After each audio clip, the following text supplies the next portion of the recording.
Soyez les bienvenus, c'est le 6-9 de l'été sur France Bleu, Belfort-Montbéliard. Et bonjour à Nicolas Joly. Bonjour Stéphane. Nicolas, on l'a appris hier, scénario catastrophe pour le FC Sochaux-Montbéliard. Le 6-9 évidemment sera consacré à cette info qui est tombée hier soir.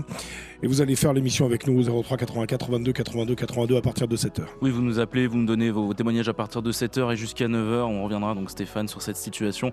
Le FC Sochaux-Montbéliard, dont le maintien en Ligue 2 n'est donc pas validé par le Comité national olympique et sportif, ce qui signifie possible rétrogradation en National 3 et donc on se dirigerait vers un dépôt de bilan. Cette décision, c'est une catastrophe pour tous les supporters du club. Jérémy Belfortin est membre du site web Planète Sochaux et pour lui, le FCSM ne mourra pas, même s'il ne croit pas vraiment au maintien en Ligue 2. C'est un petit peu la douche froide, mais il faut essayer de rebondir et trouver des solutions qu'on peut trouver. Sauf miracle, effectivement, il va falloir remonter sportivement. Je vois mal le tribunal administratif. Je ne sais même pas sur quoi il pourrait se fonder pour aller déjuger une décision de la Fédé qui quand elle l'a donné, au moment où elle l'a donné, paraissait totalement justifiée. Donc c'est vrai que ça paraît très compliqué. Je pense que ça passera par le sportif, effectivement. On sait que le club sera pas mort pour autant, même si ça donne des délais très très contraints pour repartir là tout de suite sur une nouvelle saison, même à l'échelon le plus bas qu'on pouvait imaginer au début. Dans tous les cas, on sait que ça peut pas mourir comme ça. Donc effectivement, il y aura de quoi avoir une belle fan zone pour le club, même en N3. Côté supporters, les ultras de la tribune Nord Sochaux se sont exprimés hier soir sur les réseaux sociaux. Ils dénoncent dans un communiqué un système d'ingérence, de malversation, de magouille qui font selon eux le quotidien du club depuis des années. Le dépôt de bilan est catastrophique selon eux. Et vous ? Qu'en pensez-vous ? Quelle est votre réaction ce matin ? On vous donne la parole à partir de 7h jusqu'à 9h. Vous nous appelez au 03 84 22 82 82 et on lira bien sûr tous vos commentaires sur nos réseaux sociaux. Alors Nicolas, Sochaux qui retombe en amateur, c'est aussi une catastrophe pour toute la région. Ça veut dire, en cas de dépôt de bilan, la fin des projets en cours, du centre de formation, des dizaines de milliers de spectateurs le week-end au Stade Bonal, près de 150 emplois perdus aussi. En somme, un phare sportif et économique qui s'éteint. Beaucoup d'élus locaux se sont mobilisés pour tenter d'éviter ça. Le député du Doubs, Nicolas Paco, assure avoir tout essayé. Il y a eu dans les derniers jours effectivement une grosse mobilisation des collectivités. Moi, pour vous donner une idée, ça fait 3 semaines, j'ai quasiment tout débranché de mon agenda pour me consacrer à ça, pour discuter avec Nankin, pour aller chercher des investisseurs, trouver des solutions, échanger avec le ministère des Sports, avec l'Élysée. Alors évidemment, un contraste saisissant entre toute l'énergie d'un territoire, je dirais, avec le sabotage de l'actionnaire, en fait, des Chinois, Samuel Laurent, enfin, tout ça, qui nous ont amusés, qui ont essayé de gagner du temps, alors que justement, c'est ce qui nous manquait.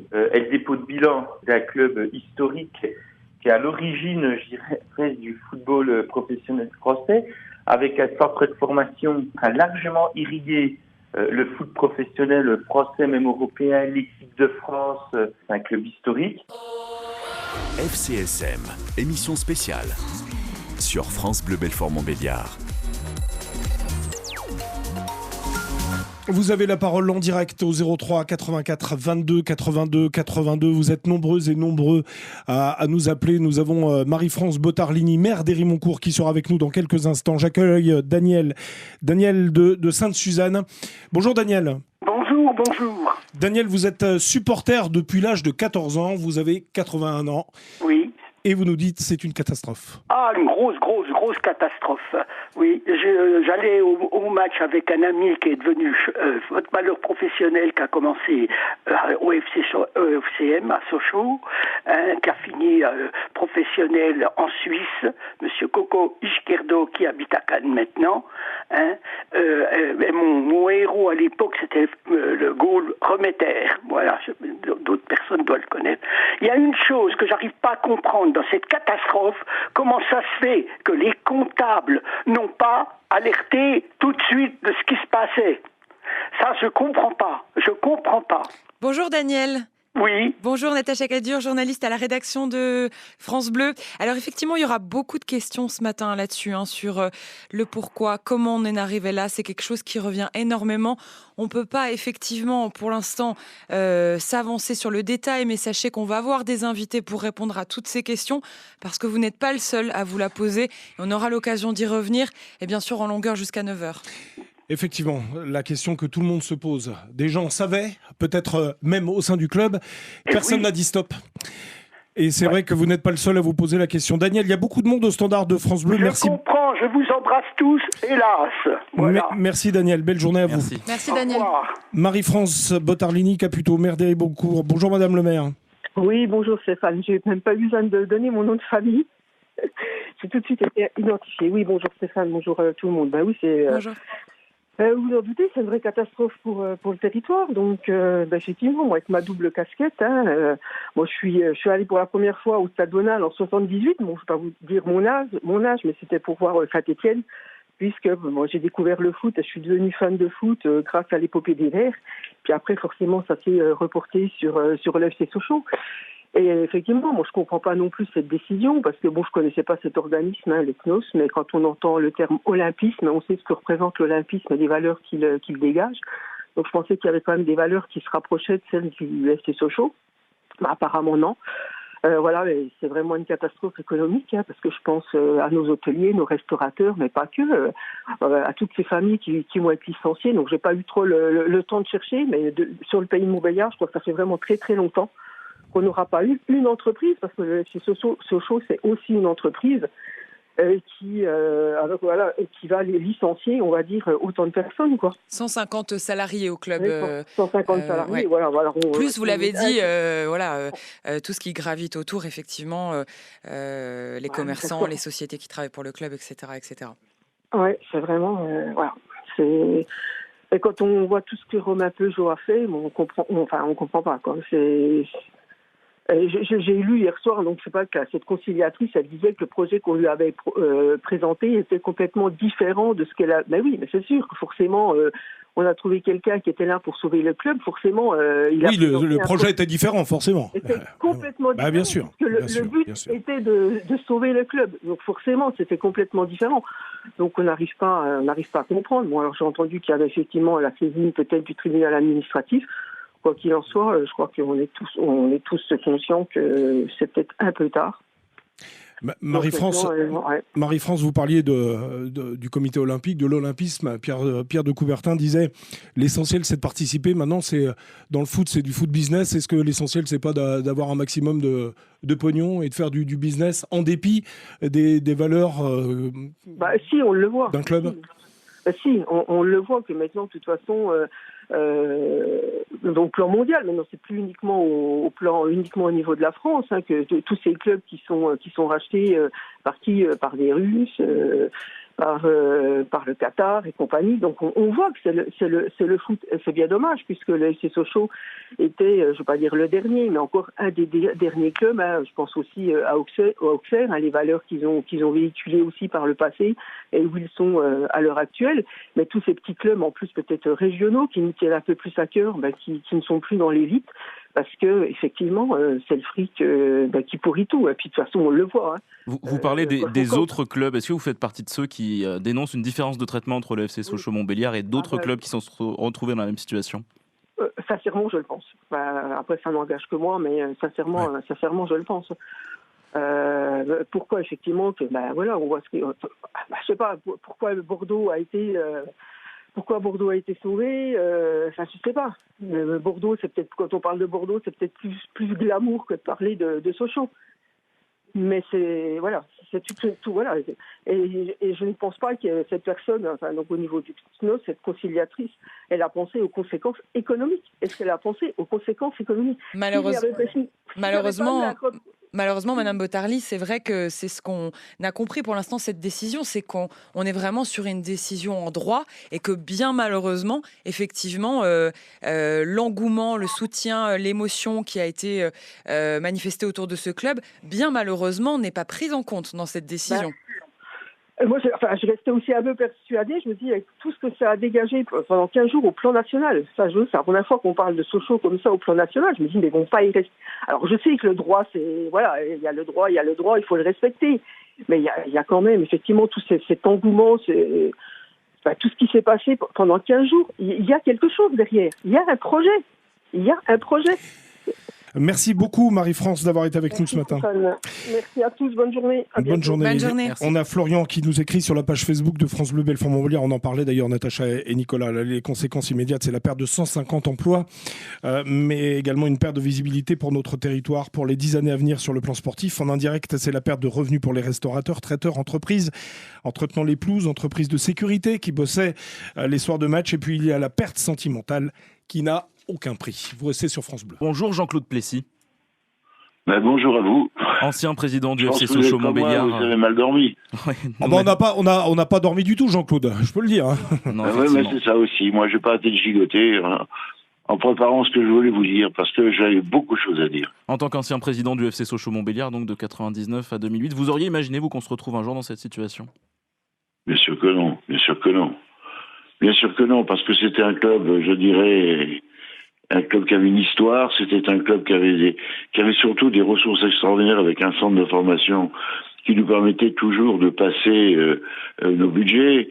On me reprochait à l'époque de vendre les joueurs, mais je les vendais quand ils avaient 23-24 ans, qu'ils avaient été des stars au FC Sochaux, et on les vendait le bon prix, ce qui nous permettait régulièrement, on n'a jamais perdu d'argent. Hein.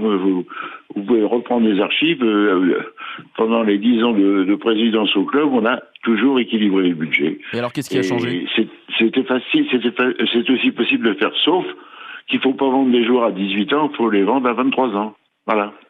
Et les responsables de cette catastrophe, alors selon vous, c'est les dirigeants actuels? Non, ça remonte à plus loin que ça. Déjà, mais quand je suis parti, j'ai vu que ça se passait pas très bien.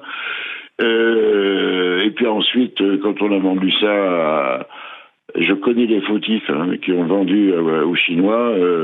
Il fallait se débarrasser du club le plus vite possible. Il n'y avait pas d'acheteurs, vraiment. Et c'est peut-être là qu'on a manqué le coche avec les locaux, les quelques investisseurs potentiels locaux, ceux qui sont là aujourd'hui d'ailleurs. C'était là le moment de garder le club et d'éviter qu'ils partent en Chine. Mais ceci étant dit, M. Tavares avait bien l'intention de s'en débarrasser le plus loin possible. Donc M. Tavares a une forte responsabilité dans cette affaire. Écoutez, je n'ai pas de jugement porté sur lui parce que c'est pas le moment.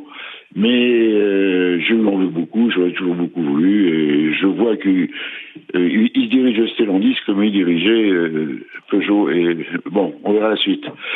Et la suite, justement, vous pensez que le maintien en National 1 peut rester possible? Oui, je pense, oui. Oui, je pense. Je crois que le recours qui a lieu aujourd'hui, c'est peut-être une chance de plus, mais je crois surtout qu'il faut et je suis prêt à remercier qu'on est prêt à le faire et d'aider avec Pierre Ventier, c'est de faire un budget, refaire un budget, évidemment, en enlevant les droits télé, faire un budget sérieux, savoir si les partenaires suivent toujours, faire un budget sérieux, il y a des coûts à réduire. De toute façon, automatiquement, vous savez, quand vous descendez les salaires surtout des sportifs, diminuent, puis de monter une équipe compétitive en national, ça je crois que c'est possible. Et surtout, avant le 15 août, si on fait cette démarche, faire la demande pour conserver notre centre de formation. Ce serait en tout cas, ça, c'est possible. Ce serait en tout cas un des meilleurs scénarios. Merci beaucoup Jean-Claude Plessis d'avoir été avec nous ce matin. On en parle toute la matinée de cette situation, antenne spéciale jusqu'à 9h. On parlera à 7h15 des conséquences pour les salariés du club avec l'intendant du FCSM, Freddy Van de Kerkhoff, qui sera notre invité. Vos réactions, vos espoirs, votre histoire avec le FC Sochaux Montbéliard, on vous attend. Appelez-nous dès maintenant, 03 84 22 82 82. D'ailleurs, à la fin des infos, nous écouterons Benoît, supporter depuis 26 ans. C'est un véritable coup de massue. Bonjour Benoît. Oui, bonjour. Benoît, supporter depuis 26 ans. Vous avez reçu la nouvelle hier soir comme un coup de massue, mais je crois qu'on est tous plus ou moins sonnés. Oui, comme un coup de massue. C'est pour nous tous une partie de nos vies, une grande partie de nos vies. Moi, j'ai 35 ans, ça fait 26 ans que je supporte le FCSM. J'ai découvert le club par l'intermédiaire de France Bleu quand j'étais enfant. C'est vrai que c'est un coup de massue. Vous transmettez votre passion du FCSM à d'autres membres de votre famille? Oui, moi j'ai un enfant de 3 ans que je commençais à transmettre ma passion. Il avait fait son premier match contre Metz en fin de saison. Il lui avait promis de l'emmener dès mes vacances aux entraînements et tout. Aujourd'hui, on ne sait pas trop quoi leur dire parce qu'on ne sait pas ce qui va être demain. Donc aujourd'hui, on se dirige vers le dépôt de bilan. Donc avec quelle équipe, puis avec quelle image emmener pour nos enfants ou autres, quoi. Bonjour Benoît.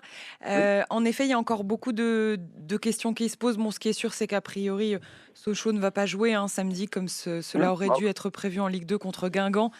Là, ce qui semble probable, c'est que le club professionnel, effectivement, sera dissous puisqu'il perdrait son statut en National 3. Donc, ce qu'on peut en tout cas envisager pour l'instant, c'est Sochaux en National 3, qui aurait à remonter sportivement, qui aurait à redémarrer à zéro, mais avec bien sûr pertes et fracas. Oui, tout à fait. Faudrait tout reconstruire aujourd'hui. On perdrait dans la région, même le club perdrait gros déjà avec le centre de formation. Le centre de formation, c'est notre âme, donc ça va être difficile de se relever quand même, même si j'y crois. Ça va être difficile quand même. Il va falloir tout reconstruire à zéro. Merci beaucoup Benoît, bon courage à vous, vous continuez à nous appeler au 03 84 22 82 82. Niger est avec nous, bonjour Niger. Bonjour. Vous nous appelez d'Audincourt, on vous écoute ce matin. Écoutez, je vous dis une chose. Je vais être franc, je ne vais pas passer par quatre chemins. Je vous dis que le football français, excusez-moi de l'expression, mais j'irai fort, est dirigé par une bande de mafiosos. Qu'est-ce qui vous fait dire ça? Qu'est-ce qui m'a fait dire ça? Je vous dis une chose. La saison dernière, rappelez-vous bien, tous ceux qui aiment le foot, Bordeaux avait un déficit de 53 millions. D'accord? Si je ne me trompe pas. 53 millions, c'est pas 12 millions qu'on réclamait au FC Sochaux ou déficit de 22 millions. 53 millions. Maintenu. D'accord? Cette saison, Ligue 1, Lyon, si vous suivez le foot en Ligue 1, oui. Lyon, ses comptes sont pas, comme on dit, normalement, Lyon aurait dû être rétrogradé en Ligue 2. D'accord? Troisièmement, Romain Peugeot, depuis 2015, il a voulu racheter le club. Monsieur Tavares l'a empêché d'acheter le club. Pourquoi? On se pose des questions. Toujours, les instances du football savaient. Ils vont pas me faire croire qu'ils ne savaient pas que Nenki est en train d'emmener tout le monde en bateau. Vous laissez Romain Peugeot qui dit que on n'a que des jours, on aurait un mois et demi où on aurait pu. Vous le laissez se démerder, trouver des investisseurs pour dire non, alors que vous saviez que les dés étaient pépés. Mais ils ont raison de faire appel. Moi, j'aurais tout fait pour empêcher le championnat de Ligue 2 démarrer samedi. Effectivement, ce que vous dites là, Niger, c'est vraiment l'analyse, les informations qu'on a reçues hier soir. Vous imaginez bien les représentants des investisseurs de Romain Peugeot extrêmement déçus, qui parlent d'une décision stupéfiante et qui effectivement, j'ai presque envie de dire dans un sursaut de fierté, mais aussi dans leur bon droit, déposent ce recours parce qu'ils estiment effectivement que la décision est injustifiée. Maintenant, le problème, c'est qu'un recours déposé aujourd'hui, mercredi 2 août, à 3 jours du reprise du championnat, tout le monde se doute bien, et eux les premiers, que malheureusement, ça n'aboutira pas dans les temps. Écoutez-moi, je vous dis une chose, Schengen, tout s'arrête, d'accord? Pour moi, on peut bloquer. On peut décider. Les mafiosos là qui sont à la tête de la Ligue de football professionnelle et puis la Fédération française de football, ils n'ont qu'à faire leur part. Ce n'est pas normal que Bordeaux 53 millions est maintenu, Lyon qui n'a pas ses comptes au vert, d'accord? Ils n'ont toujours pas trouvé les 60 millions qu'on les demande, devaient être rétrogradés en Ligue 2. C'était écrit noir sous blanc partout, sous le net, dans les journaux, et maintenant en Ligue 1. Niger, vous allez dans le sens de ce que nous disait Marie-France tout à l'heure des Raymond-Court, Sochaux qui serait le mal-aimé, entre guillemets, des instances. Merci beaucoup Niger d'avoir été avec nous en direct sur France Bleu. FCSM, émission spéciale sur France Bleu Belfort-Montbéliard. On est tous sous le choc, comme Dylan, qui, pour lui, c'est une situation dramatique, ce qui se passe au FCSM. Bonjour Dylan. Bonjour à tous. On vous écoute. Faut savoir que pour moi, Sochaux, c'est une histoire de famille. Donc, je suis né en 94, mon père supporte Sochaux, mon grand-père supporte Sochaux. Pardon. Mon arrière-grand-père supportait Sochaux. C'est très compliqué pour nous ce matin, je pense que je suis pas tout seul dans ce cas. Après, moi, je me considère surtout pour un chanceux. J'ai vécu le champion de France en Ligue 2. Les 3 finales au Stade de France, j'y étais. Ouais. J'y étais en tant qu'enfant. Et hier, tout s'est brisé pour nous. Je pense surtout aux personnes comme Pierrette, comme Monsieur Bonnet, qui Bien n'ont sûr. plus jamais peut-être Sochaux en Ligue 1, en 2e division. Et on va tout faire pour amener ce club là où il mérite, quoi. Aujourd'hui, vous croyez encore en l'avenir, la remontée sportive depuis la Nationale 3 ? Perso, je rêve pour faire une Strasbourg, une Bastia. Après, Sochaux, c'est quand même une petite ville. Même si on a un club historique, on a des supporters. On peut se raccrocher à ça. Mais le chemin sera dur, franchement. Et on va essayer de tout faire pour remonter le plus rapidement possible, quoi. Merci beaucoup, Dylan, pour votre commentaire. À bientôt. Merci à vous. Au revoir. Sylvie est avec nous. Elle nous appelle au 03 84 22 82 82, comme Dylan, comme Marie-France, comme Niger, comme Jean-Claude Plessis, l'ancien président du FC Sochaux-Montbéliard. Sylvie est abattue. Bonjour Sylvie. Bonjour Stéphane. Je vous dis pas la tête que j'ai ce matin. Là, j'ai presque pas dormi de la nuit. J'ai été obligée de prendre quelque chose hier soir pour essayer de m'endormir, mais j'ai pas pu. Moi, je suis abattue. C'est comme disait Freddy une fois, c'est comme si j'avais perdu quelqu'un de ma famille. C'est triste d'en arriver là. Mais ça a été terrible pour moi toute la journée hier. Je pense à tous les supporters, toutes les personnes qui travaillaient au FCSM. Puis ce que je ne comprends pas, c'est qu'on voit que l'argent dans cette histoire-là, qu'on pense pas à l'amour du club, à tous ces gens qui vont tous les week-ends au Stade Bonal, qui sont des acharnés comme moi. C'est ça que j'ai du mal à croire. C'est quoi pour vous le FC Sochaux-Montbéliard ? C'est des souvenirs ? C'est des souvenirs depuis l'épopée des Verts avec mon papa, avec mon oncle. Ouais, c'est ça. C'est tous les... C'est écouter les retransmissions, c'est regarder BIN, c'est tout. Vous voyez, moi, mes petits-enfants, mon gendre sont en Grèce, ils rentrent ce soir. Hier, toute l'après-midi, on se donnait des nouvelles. Ils sont comme moi, ils sont abattus. Merci beaucoup Sylvie d'avoir été avec nous. Au revoir Stéphane, et puis allez Sochaux. Merci beaucoup. 03 84 22 82 82. Florian, supporter du SSM, habite à Meroux. Florian, je le connais bien. Il est avec nous ce matin et pour lui, c'est terrible également. Salut Florian. Bonjour Stéphane. Bonjour France Bleu. Bonjour Florian. C'est terrible en effet. Après, encore une fois, voilà, comme tous les supporters, après il y a, je dirais, de la compréhension peut-être moins quand on suit l'actualité. Je veux dire, on a, au-delà de la vente de Tavares expliquée par Jean-Claude Plessis, on a aussi des fossoyeurs qui ont été à la tête du club là pendant 2 ans, qui ont vécu au-dessus de leurs moyens. Moi, j'en veux forcément à ces personnes, à Nenking, à Samuel Laurent, à d'autres. Ça, je leur en veux.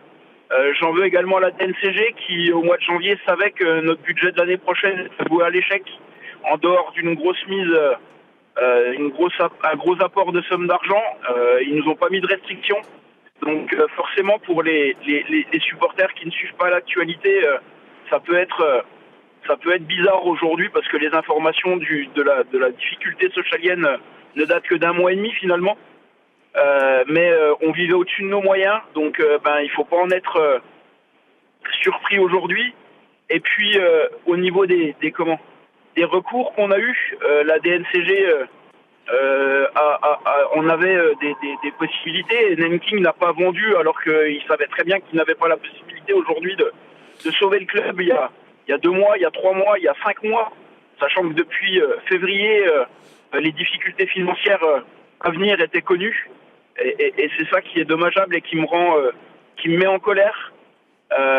Aujourd'hui, notre espoir de jouer en Ligue 2, voire en National 1 avec le tribunal administratif qu'on a déjà, par laquelle on est déjà passé en 2014 avec l'histoire lensoise, c'est 0,01%.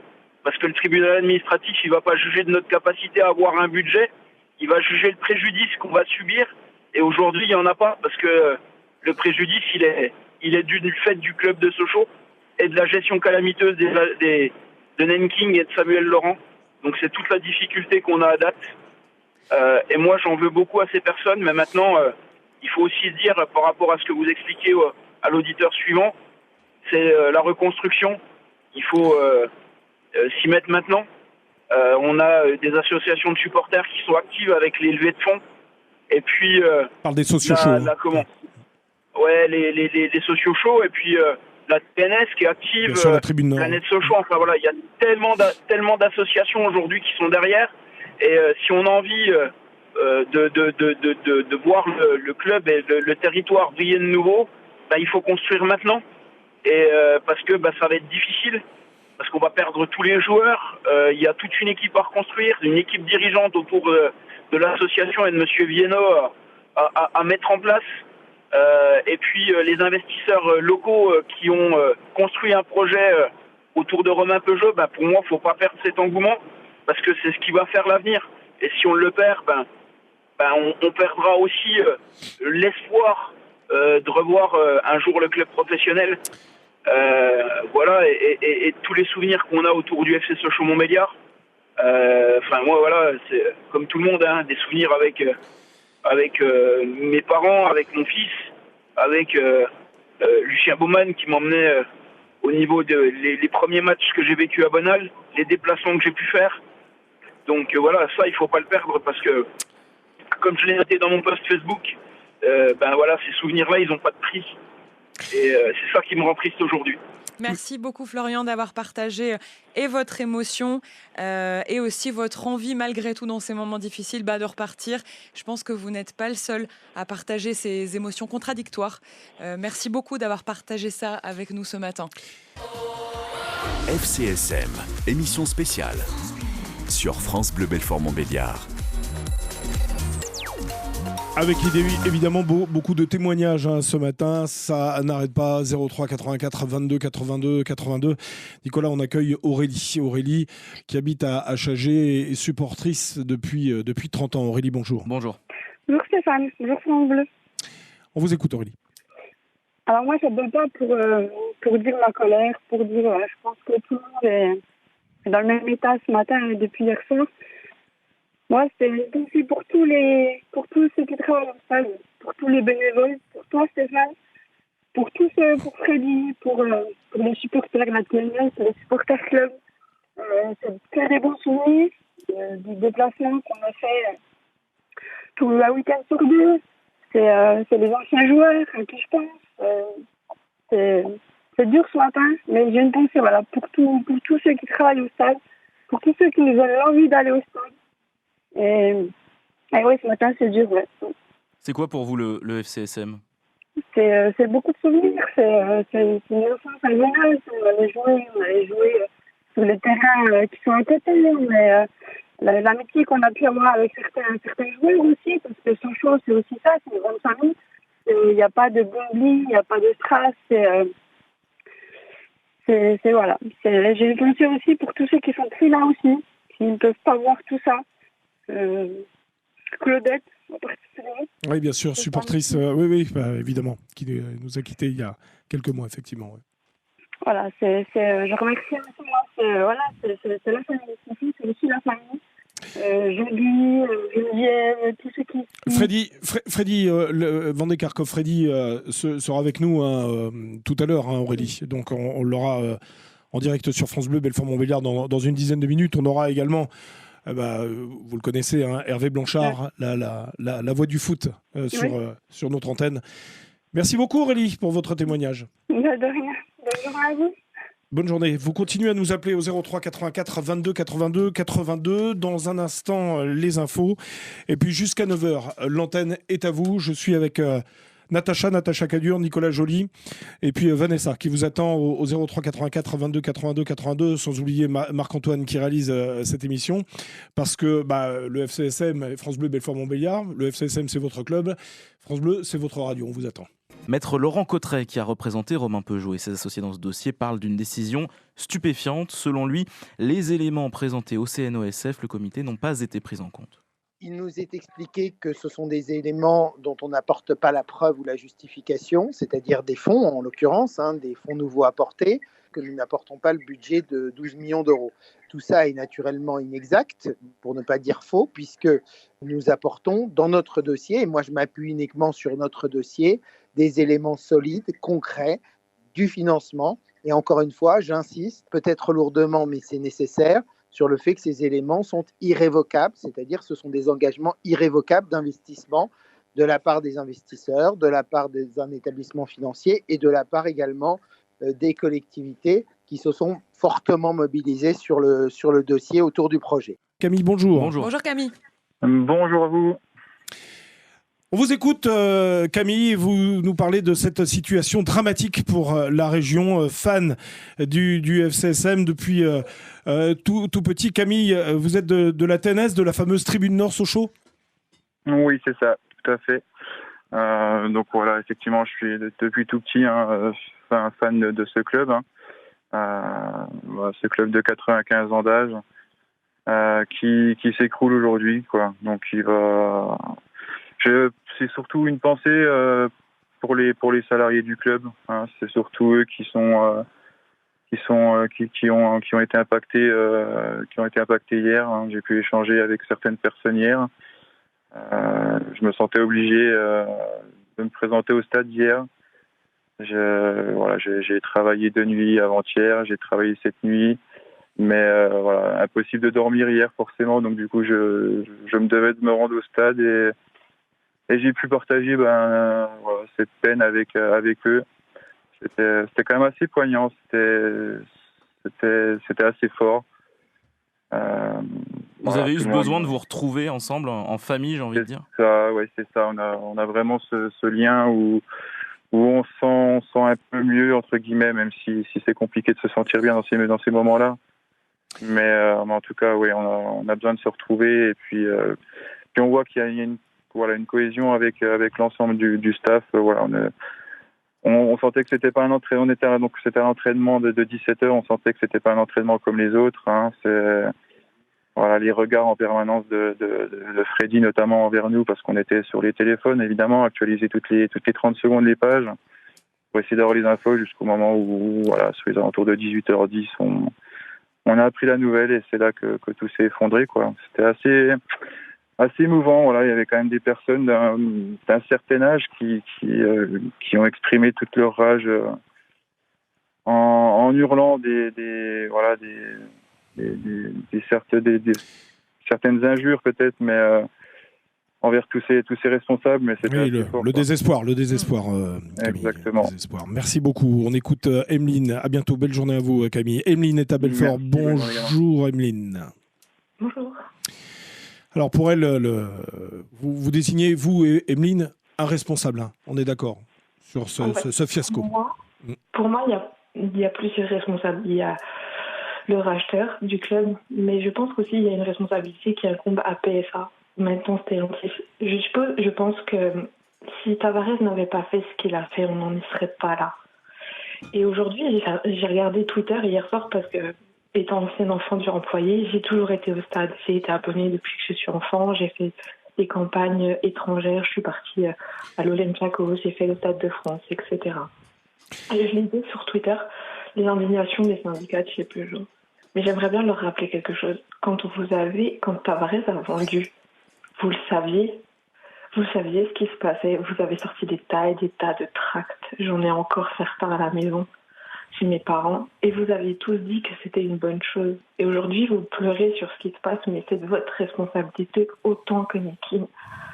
Parce que s'il n'avait pas vendu, on n'en serait pas là. Et je pense qu'il faut taper sur les bonnes personnes. Et moi, quand j'ai compris ce qui se passait, je suis rentrée de Socios. Je fais partie, j'assume, j'en fais partie. Et je trouve que c'est une bonne chose. Donc voilà. Merci beaucoup Emeline pour votre témoignage. Beaucoup d'appels au standard de France Bleu Belfort-Montbéliard. On va prendre rapidement Michael, car Freddy, notre ami Freddy Van de Kerkhove, qui est salarié du FC Sochaux-Montbéliard, Freddy, je sais qu'il n'a pas beaucoup dormi, on s'est vu hier soir. Mon Freddy, on aura la parole, on va te laisser évidemment parler et rester avec nous tout au long de cette émission. Michael est avec nous à Vendoncourt. Michael qui lui aussi a la gueule de bois ce matin, comme nous tous d'ailleurs. Oui, bonjour. Salut Stéphane, salut à toute l'équipe. Comme tout le monde, oui, j'ai vraiment une gueule de bois, comme tu dis. J'ai très mal dormi, j'ai passé une nuit horrible parce que j'ai fait que penser à cette situation. Moi, tu me connais parce que je fais partie du supporter club depuis des nombreuses années. Moi, hier, ça m'a vraiment attristé. J'en ai encore ce matin, j'en ai encore les larmes aux yeux. Moi, mon club, c'est mon club, c'est ma vie, c'est ma joie.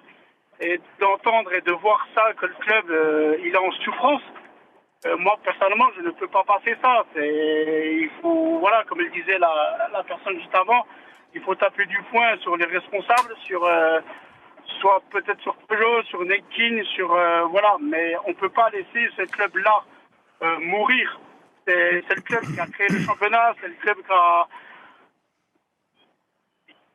Ils ont un palmarès que, voilà, moi, on ne peut pas, je suis désolé. Et comme on dit tout le temps, Sochaux vivra.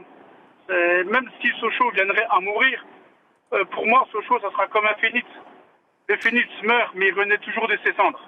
Bonjour Freddy Van der Kerkhove, merci d'être avec nous ce matin. Vous êtes l'intendant du FCSM, vous êtes donc salarié du club. Vous aussi, vous vous réveillez ce matin, j'imagine, avec la tête qui fait un peu mal. Oui, bonjour. Effectivement, la nuit a été courte, vous vous en doutez. Voilà, c'est tristesse, c'est déception, stupeur, du mal à s'en rendre compte. Moi, je m'en suis rendu compte que hier soir, quand on a partagé aussi un verre avec tous les salariés, et puis quand je suis rentré chez moi et que j'avais un petit peu de famille à la maison et que mon épouse pleurait, mes enfants pleuraient. Donc j'ai du mal à m'en rendre compte, mais c'est vraiment... Ouais, c'est une période difficile, plus que difficile. Mais comme je disais, tristesse et de la haine. Qu'est-ce qui vous a été dit hier ? En fait, rien nous a été dit parce qu'en fait, on a fait séance normale sur... entraînement normal à 17h. Et puis, forcément, comme tout le monde, on était sur les réseaux pour avoir des nouvelles, parce que c'est notre seul moyen de communication. Et en fait, à 18h30, en fin de séance, les supporters qui étaient présents ont dit c'est terminé, c'est fini. Il y a eu des cris, des hurlements. Donc, voilà, on savait très bien que la décision était négative. Donc voilà, stupeur chez nous. Et parce que moi, je suis quelqu'un de positif, donc je m'attendais à quelque chose de positif. D'autant plus que j'avais eu Romain Peugeot un petit peu en échange la veille. Donc, je savais que le dossier était solide et voilà, comme je vous disais tout à l'heure, de la stupeur. Ce qui signifie que vous l'avez appris par la presse et non pas par le club. Ah, même pas par la presse, nous on l'a appris par les supporters. Et on l'a appris par les supporters et forcément, pour avoir des informations, il faut qu'on regarde Twitter ou Facebook. Et donc, ils l'ont eux-mêmes, je pense, appris par la presse ou effectivement sur les réseaux. En tout cas, une fois que l'information était publique et confirmée. Mais vous n'avez pas eu de communication en premier lieu non, de la part du club. Non. Freddy, tu parlais de tristesse, évidemment, on est sous le choc, mais tu parlais de haine également. Évidemment, moi je parle de haine. Je parle de haine parce que comment peut-on dilapider autant d'histoires en quasiment un an, puisque quand même on est passé à la DNCG au mois de décembre, que le budget a été validé. Étant vivant au club, et on se dit que c'est solide, forcément, puisqu'on crée un centre de performance et puis que des joueurs de qualité arrivent. Donc là, tu te dis, rien ne peut t'arriver. C'est-à-dire que la vie continue. Et puis, ça arrive et ça s'arrête brutalement. Donc aujourd'hui, il y a des questions à se poser. Nous, en tant que salariés, on a le droit aussi à quelques réponses. Lesquelles ? Quelles questions ? Les questions, c'est de savoir comment on a pu en arriver là. C'est-à-dire que nous, on travaille tous au club, on donne notre maximum au club. Moi, je vous le dis, j'ai pas piqué une fourchette au club En 24 ans, j'ai œuvré corps et âme pour ce club et je ne suis pas le seul, hein, évidemment, parce que là, je parle au nom au nom de tous les salariés. Ouais. Et aujourd'hui, donc je dis pas que voilà, mais simplement qu'on nous explique aussi pourquoi on en arrive là, quoi. Qu'est-ce qui va se passer dans un avenir tout proche, là, pour le club, pour vous, pour les 150 salariés? Bah écoutez, déjà la première chose, là vous me voyez, je suis arrivé dans le studio en habit de footballeur. Donc ce matin, il va y avoir petit déjeuner, il va y avoir entraînement. Voilà, on a décidé, on est peut-être un petit peu schizophrène, mais on a décidé de faire entraînement ce matin, sous la pluie et le vent. Mais de garder ça. Après, la décision va être prise, voilà, de savoir ce qu'on va faire par la suite. Mais de surtout pas laisser aussi ces petits jeunes du club qui nous ont tant aidés en fin d'année et qui nous ont tellement aidés en début d'année, de ne pas les abandonner comme ça, lâchement dans la nature. Et voilà, et après on verra avec le staff technique, avec le directeur sportif, avec l'administration, ce que l'on va faire demain ou après-demain. Mais en tous les cas, la vie à Sochaux continuera un petit peu après. Voilà. En quelques mots, ce recours déposé par Romain Peugeot et ses avocats, dont on sait qu'il a peu de chances d'aboutir et certainement pas dans les temps, qu'est-ce qu'il représente néanmoins pour vous? Le fait d'aller au bout, déjà, d'aller au bout de quelque chose. Je pense que c'est dommageable d'avoir fait tout ce chemin et forcément de ne pas arriver au bout. Donc autant vraiment aller foncer et on ne sait jamais, effectivement, comme vous le dites. Je pense qu'il y a un pourcentage très minime que ça puisse aboutir. Mais voilà, donnons-nous les moyens encore de sauver ce club. Je salue bien fort Hervé Blanchard ce matin. Bonjour Hervé. Bonjour Nicolas, bonjour Stéphane, bonjour Natacha, bonjour Freddy, bonjour à tous. Bonjour Hervé. Comment vous vous sentez ce matin Hervé, vous qui commentez le FC Sochaux-Montbéliard depuis près de 20 ans pour nous? C'est marrant, en entendant Freddy, je suis un petit peu dans la même situation que lui. Je ne suis pas salarié du club, mais évidemment que je suis en vacances depuis 2 semaines en Bretagne, impossible de déconnecter, vous imaginez bien, et je ne réalise pas en fait, je pense que quand je vais rentrer, que je ne vais pas aller à Bonal pour refaire les matchs si ça se finit mal. Là, je vais vraiment prendre conscience de ce qui est arrivé. Là, on en est sur des infos brutes et on reste encore avec cet infime espoir d'appel qui, a priori, n'aboutira pas. Mais il y a un côté un peu chaos debout. Moi, ma femme a pleuré hier soir pour moi et j'y arrive pas encore. Je suis un peu dans la sidération. Même si j'avais très peu d'espoir. Le montage financier de Romain Peugeot semblait solide, effectivement. Après, les tenants, les aboutissants, décision du comité olympique, on pourra en discuter parce qu'il faudra quand même avoir la justification réelle. Et il faudra donc avoir connaissance de l'avis consultatif de cette instance pour savoir ce qui l'a motivé à rejeter le projet de Romain Peugeot.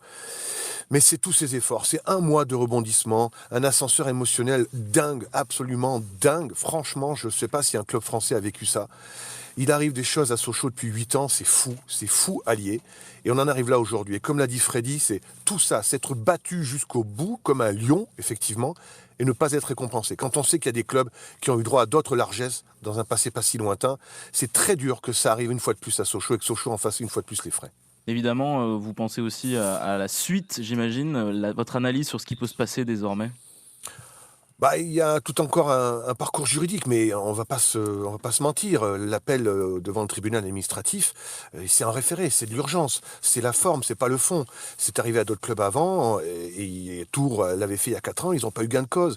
Le championnat commence samedi, c'est trop tard, c'est fini. Ça sera uniquement pour peut-être un aspect indemnitaire, ce qui n'est pas négligeable, du dédommagement. Mais sur l'aspect purement sportif, c'est impossible de réintégrer Sochaux au bout de plusieurs semaines, une fois qu'un championnat, que ce soit la Ligue 2 ou le National, soit commencé. Donc, il ne faut pas se leurrer. A priori, c'est fini. Et après, dépôt de bilan, N3, si ce n'est pas pire, on va vers cette issue-là, malheureusement. On entend bien votre sidération ce matin, Hervé Blanchard, notamment quand on sait ce que représente Sochaux pour la région, de ce que représente ce club pour le sport français. Exactement, c'est ça, c'est surtout ça. Je vous le dis, voilà, je suis en Bretagne, mes amis bretons tous les jours me demandent, mais vraiment tous les jours, alors Sochaux. Et même eux, ils disent, mais c'est une institution, c'est un monument du foot français, c'est la formation, c'est la création du foot professionnel. Mais c'est tout ça, c'est un monument du foot français. Simplement, on est à Sochaux, dans notre petit coin de Franche-Comté. Et on a une très très bonne image. Je ne parle pas des investisseurs chinois ou de Samuel Laurent, mais l'image du club, des valeurs qu'incarne Freddy et tous les autres, tous ses salariés. Évidemment qu'on pense à eux. Évidemment, l'investissement qu'ils ont mis dans ce club tous les jours, ce travail de l'ombre, c'est ça, Sochaux. Et c'est un club qui est aimé partout où vous allez en France. Partout où vous allez. Je suis avec un ami qui suit l'Olympique de Marseille. Il était encore plus effondré que moi. Sochaux, voilà, c'est des souvenirs, c'est tout ça. C'est un club qui a marqué l'histoire du foot français. Vous pouvez le tourner dans tous les sens. Ça compte. C'est pas n'importe quel club. Et c'est ça qui est très très dur. Quand on voit ce qu'on a autorisé à Lens il y a 8 ans au détriment de Sochaux, c'est un pur scandale. Quand on voit comment Bordeaux s'en sort l'année passée, c'est ça qui est vraiment très très dur. Et de se dire, encore une fois, c'est Sochaux qui prend pour les autres.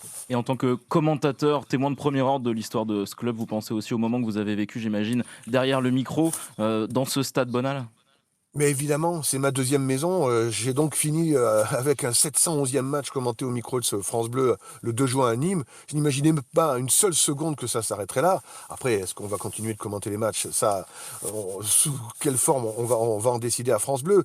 On va pas lâcher Sochaux comme ça, mais oui, je suis arrivé il y a 20 ans et c'était la Coupe de la Ligue. C'était les victoires après en Coupe de France. C'est des sensations, des émotions et c'est surtout un club qui a une image, moi, qui me correspondait. Je l'ai dit et redit, cette image populaire, ces valeurs-là, cet attachement au club, je ne crois pas qu'on aurait pu le retrouver. Je ne l'aurais pas retrouvé ailleurs. Saint-Étienne, Lens ont ces valeurs-là, à des dimensions plus fortes encore. Mais Paris, Marseille, moi, ça ne m'intéressait pas. Sochaux, on vibre, on ressent Sochaux, on l'a dans le cœur, on l'a dans le corps tout le temps. Et c'est ce que tous disent ce matin, qu'on connaisse le résultat de Sochaux, qu'il joue bien, qu'il joue mal. Mais c'est un peu comme quand vous demandez la météo tous les matins. Alors Sochaux, ça va ? C'est tout. Et ça fait partie de la vie des gens de chez nous. Hervé, je vous propose, Hervé, de rester avec nous tout au long de cette matinale. On a l'antenne jusqu'à 9h et vous avez surtout la parole au 03 84 22 82 82. Freddy Van de Kerkhoff, l'intendant du club, est également avec nous. Bonjour Yvan. Bonjour. Vous êtes supporter de Sochaux.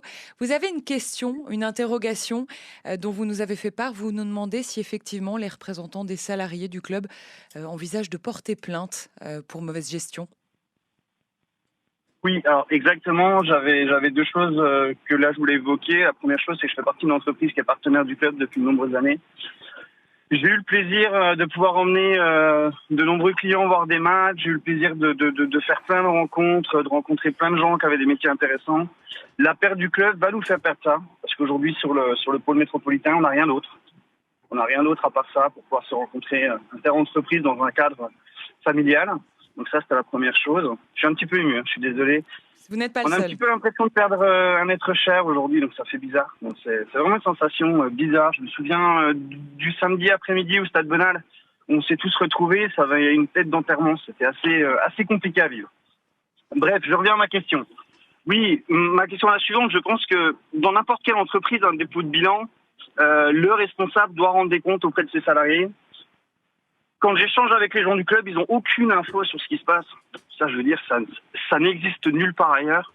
Et j'invite, moi, les membres du CSE, peut-être à porter plainte, ouais, en effet, contre la direction, pour mauvaise gestion, peut-être mise en danger, hein, parce qu'il y a quand même des gens qui vont perdre leur job, qui ont des prêts bancaires, qui ont des prêts immobiliers.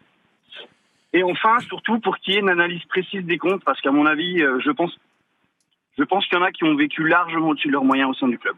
Mais, voilà. On l'a évoqué tout à l'heure, hein, c'est vrai que Freddy Van der Kerkhoff, qui est toujours avec nous, hein, qui est salarié du club, eux-mêmes déjà l'ont appris, en tout cas pas les premiers. Hein. Donc bon... La question, est-ce qu'on peut avoir plus d'informations que de droit sur les comptes d'un club ? On n'a pas la réponse. En tout cas, c'est sûr que vous n'êtes pas le seul à vous poser des questions. Ça, là-dessus, le constat est clair. Et puis, on aura certainement l'occasion d'en reparler. Pour ce qui est, effectivement, d'un éventuel dépôt de plainte, je crois qu'il est peut-être encore un peu tôt parce que là, on est un peu encore en train d'encaisser, hein, très, très clairement. Hein, et c'est le cas aussi pour vous-même. Il y aura un recours. On ne sait pas ce qu'on peut attendre de ce recours. Et puis, le club vraisemblablement va devoir repartir à zéro. Il y aura un temps bien sûr pour toutes ces questions.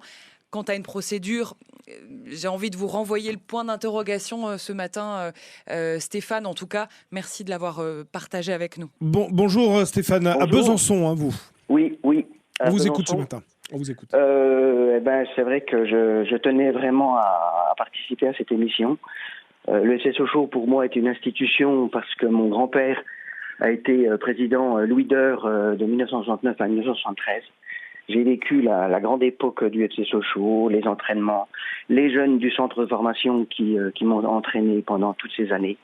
Yannick Stopira, Bernard Gengini, Albert Rust. Et de savoir que ce club va disparaître, j'espère qu'il ne va pas disparaître, mais cette décision d'hier est incompréhensible. Apparemment, les fonds étaient réunis, étaient nécessaires. Donc je ne comprends pas cette décision et de voir éventuellement disparaître ce club, ça m'attriste énormément. Voilà. Vous dites, vous insistez sur les valeurs familiales du club, Stéphane. Oui. Vous partagez les matchs en famille. Exactement, les matchs en famille. J'ai participé aux entraînements. J'ai joué. J'ai emmené ma fille également, qui a 28 ans, qui est imprégnée par le FC Sochaux, qui est très très triste de cette situation. Donc c'est une situation que je ne pensais pas vivre un jour. Je pensais plus revivre les joies des matchs en Ligue 1, voire en Coupe d'Europe, avec un stade comme nous avons, une pelouse comme nous avons, des supporters comme nous avons. C'est vrai que c'est très très triste de voir, comme un club, avec une équipe, des investisseurs qui ne connaissent rien au football. Comment on peut détruire tout ça. Comment on peut en arriver là, et c'est un peu le prolongement des questions que se pose Freddy Van de Kerkhoff, l'intendant salarié du FC Sochaux Montbéliard. Salut Stéphane, belle journée à vous. Merci beaucoup, bonne journée. Merci Stéphane. Et puis David, je le connais bien, Freddy tu le connais également, c'est le patron il a créé les parigots de Sochaux, il a bossé à France Télévisions. Salut David, bienvenue sur France Bleu. Bonjour à tous. Bonjour. David. Je suis très embêté d'être avec vous ce matin parce que hier soir, j'avais bien sûr vu que vous mettiez en place cette émission et je me suis dit, elle ne va pas avoir lieu parce que quand on va se réveiller, en fait, ça ne sera plus le cas.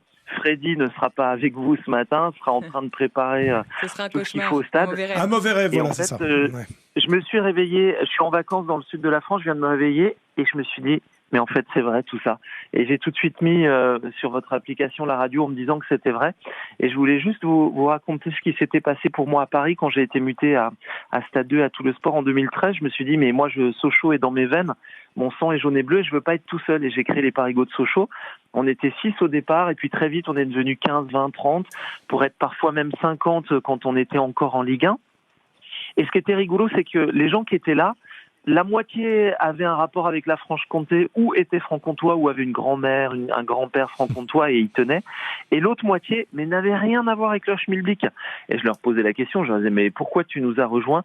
Parce que moi j'aime Sochaux. Je dis, tu y es déjà allé ? Jamais. Tu es déjà allé au Stade Bonal ? Jamais. Et je dis, tu aimes le FC Sochaux ? Et la personne me sortait tous les maillots, tous les fanions qu'elle achetait sur Internet, aux enchères et tout. Et il y a plein de gens comme ça pour dire que notre club est vraiment quelque chose. Et ce qui se passe aujourd'hui pour les salariés en tout premier, parce que c'est à eux qu'il faut penser, est compliqué. Nous, on aime le FC Sochaux, mais eux, c'est leur emploi en fait. C'est leur gagne-pain et vraiment, j'ai une pensée mais très émue et très sincère pour eux. Et aussi vous dire que on a vu des guignolos depuis plusieurs années. Et je vais pas monopoliser votre antenne pendant quelques temps, mais moi, j'ai pas réellement de rancœur envers les Chinois. Ils sont arrivés là, ils y connaissent rien, c'est des gros nazes et ils nous ont tué notre amour et notre club. C'est une chose. Je voulais juste dire un message à quelqu'un qui va pas nous écouter parce que je pense qu'il écoute peut-être plus BFM Business ce matin et est en train de lire les passes saumon du Figaro. Dire à Monsieur Tavares que je suis pas prêt de remettre mes petites fesses dans une voiture au Lyon, malgré le fait que je sois franc-comtois, que cette marque pour moi c'était tout, mais que je lui en veux à mort à ce mec-là d'avoir tué notre club. Merci beaucoup David pour ton témoignage. David Sandona qui a créé les parigots de Sochaux et qui a toujours été là. Belle journée David, à bientôt.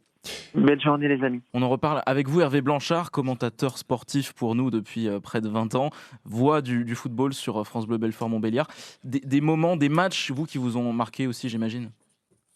Bien sûr, à Bonal, de nombreux matchs en Ligue 1, en Coupe de France, et puis même en Ligue 2, des moments incroyables comme contre Bastia la saison passée ou contre Caen. Ce sont des émotions incroyables. C'était ma deuxième maison, comme à tous les supporters, quand tous les 15 jours, ils viennent à Bonal. Donc c'est évidemment une terrible nouvelle, et c'est une partie de chacun qui s'en va avec la disparition annoncée du club aujourd'hui. Oui. Et cette dimension familiale du club aussi, vous qui ne faites pas partie du club, vous l'avez aussi vécu, ressenti ? Oui, alors plutôt au début, quand je suis arrivé il y a 20 ans, dans les années glorieuses, c'est vrai que quand les résultats sont là, tout est beau, tout est rose pour tout le monde. C'était peut-être un peu moins le cas depuis quelques saisons avec l'arrivée des Chinois, mais bon, le personnel, lui, les salariés étaient assez soudés entre eux et aimaient leur club et travaillaient pour leur club.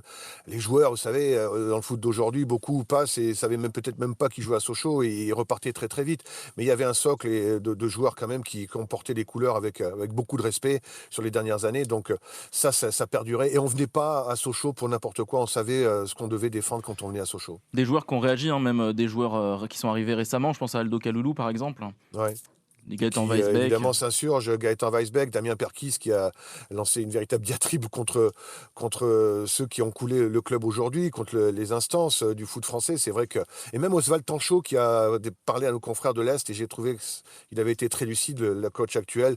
Le foot d'aujourd'hui va à la dérive. Le foot business, ça devient n'importe quoi. Il faut resserrer un petit peu tout ça, parce que c'est plus possible de laisser couler des clubs aussi emblématiques que Sochaux. Après, oui, le montage financier de Romain Peugeot était, je pense, fait en urgence. Il manquait certainement des garanties bancaires et financières, mais quand même, comme je disais tout à l'heure, on a laissé faire à d'autres clubs, et aujourd'hui les instances disent c'est terminé, on a accordé des largesses à d'autres, ça ne sera pas le cas de Sochaux, et ça c'est dur à entendre. Drame régional pour Damien Meslot, le maire de Belfort, président du Grand Belfort.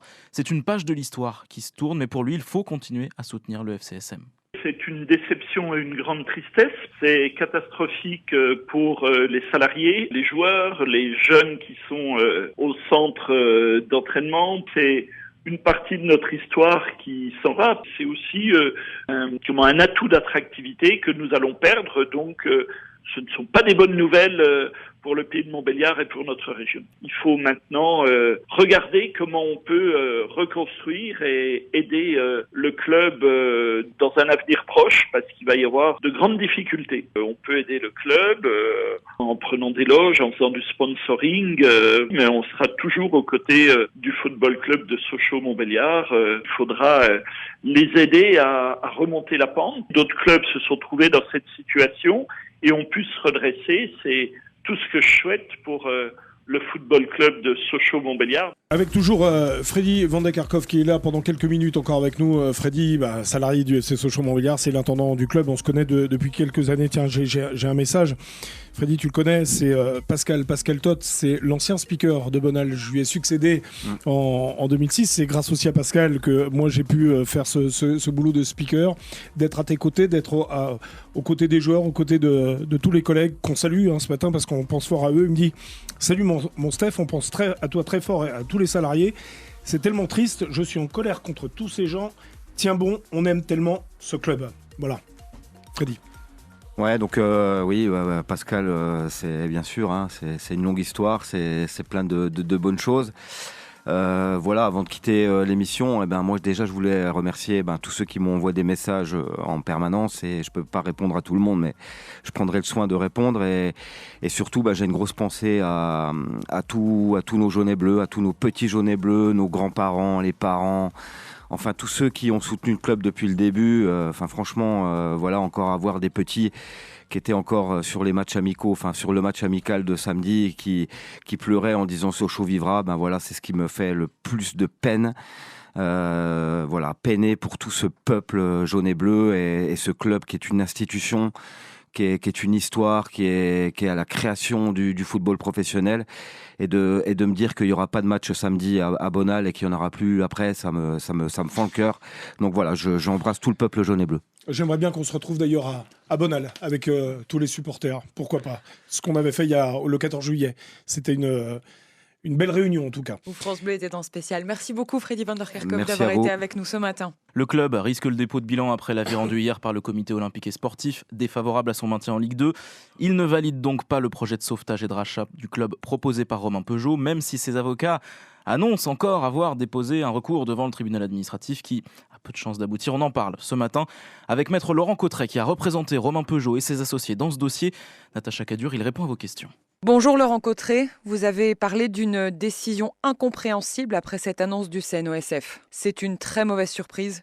C'est une très mauvaise surprise dans la mesure où effectivement nous avions fourni des éléments très solides du côté des repreneurs, un dossier avec des engagements fermes et irrévocables et que malheureusement on a le sentiment que ces éléments n'ont pas du tout été pris en compte. Qu'est-ce que vous entendez par là ? Nous avions un dossier, nous avions des pièces, nous avions des engagements fermes des investisseurs, nous avions un budget que nous avions révisé, nous avions un engagement d'un établissement financier, nous avions également des engagements des collectivités. Tout ça, ce sont des engagements qui sont à la seule condition suspensive du maintien en Ligue 2, comme nous l'avions fait d'ailleurs sur d'autres clubs. Je pense notamment à Bordeaux, je pense notamment à Châteauroux ces derniers mois ou ces dernières années. Il n'y a pas de raison que ces éléments du même type ne soient pas pris en compte pour Sochaux. Donc on a l'impression aujourd'hui que malheureusement, il y a en quelque sorte deux poids deux mesures entre ce qu'on accepte pour certains clubs et ce qu'on refuse curieusement pour Sochaux.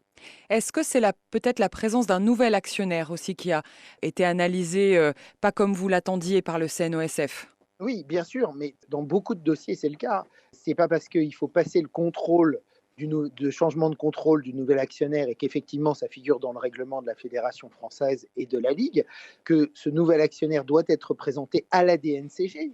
Mais ça n'empêche pas de faire une audience, ça n'empêchait pas de faire une audience DNCG au cours de laquelle on présentait le budget révisé, si j'ose dire, plus le changement d'actionnaire. Ça se fait toujours comme ça. Je suis avocat d'un certain nombre de clubs. J'ai fait dans ma carrière un certain nombre de changements de contrôle de clubs, encore récemment pour le Valenciennes Football Club.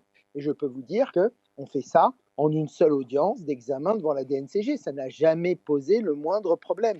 Et ce que je lis dans la décision concernant un changement de contrôle qui aurait dû s'opérer un mois avant, etc., est plus que surprenant. Pour quelles raisons, selon vous, ce n'est pas passé ? Si cette décision, vous avez parlé d'une décision stupéfiante. Je pense que cette décision, moi, évidemment, elle me heurte dans la mesure où je suis sûr du dossier qu'on a présenté. Je ne peux pas expliquer au-delà du fait que les motivations me paraissent critiquables et que nous allons précisément les critiquer avec le club, naturellement, puisque c'est le club qui porte le recours et pas les investisseurs, puisque les investisseurs n'ont pas qualité à porter le recours. Mais en tant que juriste, il me semble, car c'est le juge qui au final, tranche, naturellement, et je m'en limite évidemment à cela. C'est le juge qui tranchera, et il me semble qu'il y a des motifs de contestation sérieux. Le club va déposer ce recours, mais qu'est-ce qu'on peut en attendre ? Ce qu'on peut en attendre, c'est effectivement un nouveau réexamen de la situation, puisque c'est prévu par le CNOSF, l'avis du CNOSF, puisque ça reste un avis du CNOSF. Des recours sont prévus sur cet avis, et c'est ce recours que nous allons faire jouer devant le tribunal administratif.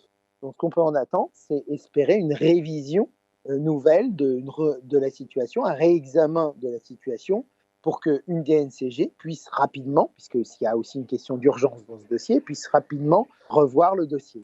En fait, vous cherchez à obtenir, avec ce recours, une audience, une nouvelle et possiblement dernière, devant la DNCG pour effectivement présenter ce nouveau dossier.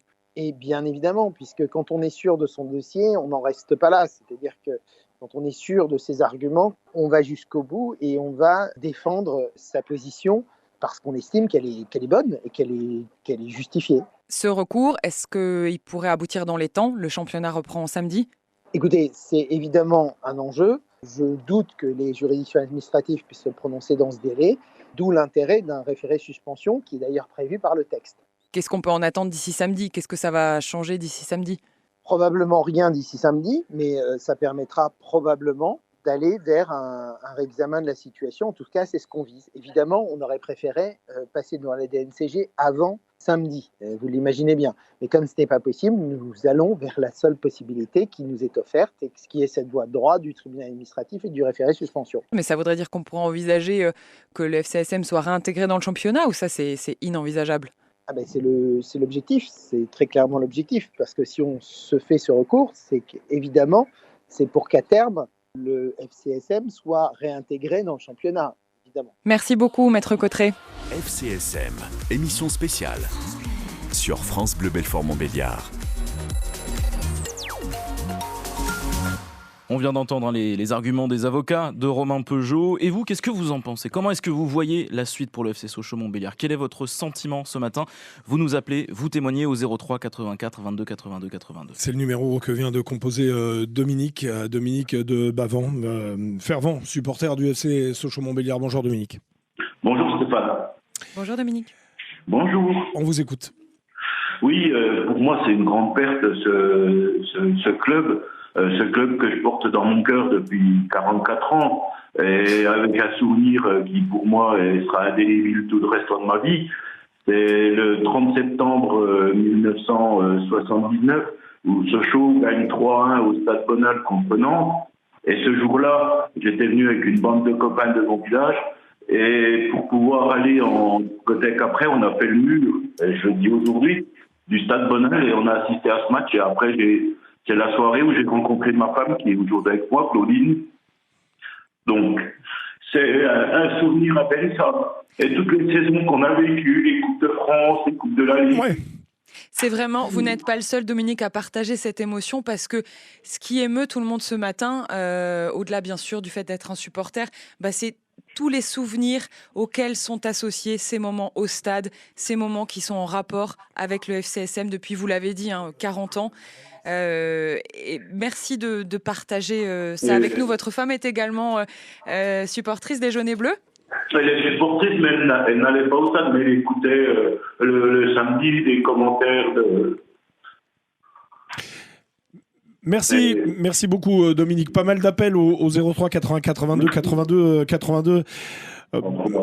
Mireille est avec nous, c'est la directrice des Lionnes de Bonal, c'est l'épouse de Jean-François qui a été longtemps le président du supporter club. Mireille, on est consternés, hein?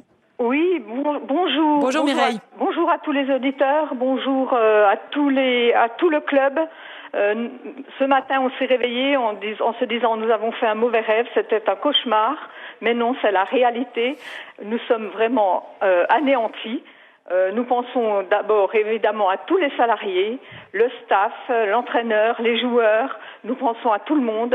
C'est l'horreur qui arrive avec cette décision. C'est une maigre consolation, Mireille, bien sûr, mais merci de partager ça avec nous, parce que ça a son importance, vous l'avez dit, pour les salariés, pour tous ceux qui sont concernés aussi, qui vivent aussi de ce club, et pour l'émotion que ça suscite pour tout le monde, même si la situation est grave, mais peut-être pas désespérée. Il y aura peut-être une reconstruction, d'autres auditeurs l'ont dit, mais c'est important, effectivement, que vous partagez ça avec nous ce matin. Et j'imagine dans quel état peut être Jean-François, Mireille. Oui, Jean-François, c'est sûr, moi-même, notre fille, toute la famille, toute la région. Hein. Et puis, c'est vrai que cela faisait partie de notre vie. Tout était, tant que Jean-François était président, même dans la famille, tout était axé sur le FC Sochaux. Mais franchement, c'est désolant ce qui arrive, mais je crois quand même en Romain Peugeot. Espérons que nous allons obtenir quelque chose, mais on ne comprend pas du tout ce qui est arrivé par rapport à d'autres clubs. Merci beaucoup Mireille pour votre témoignage. Bon courage. Merci, bonne journée et bon courage à tout le monde. Salut Mireille. On a Nathalie aussi, fidèle supportrice qui a travaillé longtemps au club. Elle vient de m'envoyer un message. Elle me dit, mon Steph, on s'était dit rendez-vous samedi à Bonal. Ça c'était samedi dernier pour la réception de Louan Cuiseau. On ne voulait pas croire que cette décision soit possible. Aujourd'hui, c'est un sentiment de colère et de tristesse. Ce club m'aura donné 16 années inoubliables. Une pensée à tous les amoureux du club. Force et courage. Merci beaucoup Nathalie et gros bisous. Et puis Pascal, j'en parlais tout à l'heure, Pascal Todd, c'est grâce à lui que je suis au Stade Bonal. Il a été speaker pendant des années jusqu'à 2006. Salut Pascal. On va essayer de... Non, Pascal est avec nous. Salut Pascal. Bonjour Stéphane, bonjour à tous. Voilà, bonjour. alors Pascal, animateur du 6-9 sur France Bleu Nord. Pascal, toi aussi, tu connais ce club. J'imagine que tu es sous le choc. Évidemment, on connaît ce club, on connaît surtout les personnes qui sont... comment dirais-je ? Ne pleure pas, parce que si tout le monde pleure, on va jamais y arriver. Merci Pascal, c'est un petit peu difficile pour tout le monde, il y a beaucoup d'émotions dans le studio depuis ce matin, donc on le comprend et puis on est aussi là pour partager ça avec vous et puis pour vous soutenir. Dites-nous ce que vous avez envie de nous dire. Non, c'est parce que juste avant de prendre l'antenne, il y a mon épouse qui a fait le social lion qui me dit mon petit lion, il est mort. Alors, j'ai pas envie de dire ça aujourd'hui parce qu'il y a tellement d'espoir à mettre sur la construction du club. Mais bon, les souvenirs, ils sont là plein la tête. Le souvenir que j'ai, c'est surtout quand j'ai passé le micro en octobre 2007 à Stéphane. En ce moment, on a pris ensemble, Stéphane, tu te souviens, sur le bord de la pelouse, et on s'est dit, allez, maintenant, c'est à toi de le faire. Vas-y Stéphane, continue. C'est un coup de massue terrible pour toute notre région. Christine Bouquin, présidente du département du Doubs.